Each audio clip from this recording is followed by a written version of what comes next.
कल तारीख है 21 फरवरी और क्लास 10th के बच्चों के लिए साइंस का एग्ज़ाम कंडक्ट करवाया जाएगा।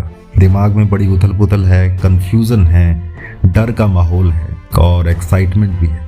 और इसी एक्साइटमेंट को, इसी फियर को थोड़ा सा कम करने के लिए अपने बात करेंगे वो chapter wise most important diagrams की जो बोर्ड एग्जाम में हर साल पूछे जाते हैं। Chapter wise most important diagrams की बात करेंगे। पहला चैप्टर है केमिकल रिएक्शंस एंड इक्वेशंस। इस चैप्टर में एक्टिविटी बेस्ड या यूं कहें कि एक्सपेरिमेंट बेस्ड डायग्राम पूछे जाते हैं और जो डायग्राम इस चैप्टर से आने वाला है वो रहेगा डिस्प्लेसमेंट रिएक्शन का demonstration.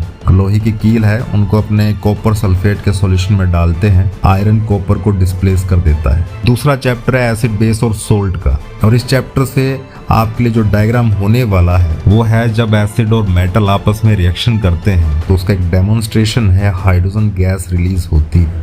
Third chapter metals and non metals. इस चैप्टर से कोई भी डायग्राम आपके लिए नहीं पूछा जाने वाला। Fourth carbon and it's compounds और इस चैप्टर से भी कोई भी डायग्राम नहीं पूछा जाने वाला। पांचवा बायोलॉजी स्टार्ट हो चुकी है, लाइफ प्रोसेसेस वाला चैप्टर है और डायग्राम के लिहाज से ये मोस्ट इंपॉर्टेंट चैप्टर है। डाइजेस्टिव सिस्टम का, ह्यूमन एलिमेंट्री कैनाल का लेबल डायग्राम आपको प्रैक्टिस कर लेना है, बड़े चांसेस बन रहे हैं। Sixth control and coordination, brain वाला चैप्टर है और इस ब्रेन वाले चैप्टर में न्यूरॉन का डायग्राम, आपको नर्व सेल का डायग्राम पूछा जा सकता है, प्रैक्टिस कर लीजिएगा। सातवां ऑर्गेनिजम्स किस तरह से रिप्रोड्यूस करते हैं। इस चैप्टर से जो डायग्राम होने वाला है वो रहेगा फीमेल रिप्रोडक्टिव सिस्टम, इम्पोर्टेंट है। हेरिडिटी जेनेटिक्स वाला चैप्टर है और इस चैप्टर से कोई भी डायग्राम नहीं पूछा जाएगा।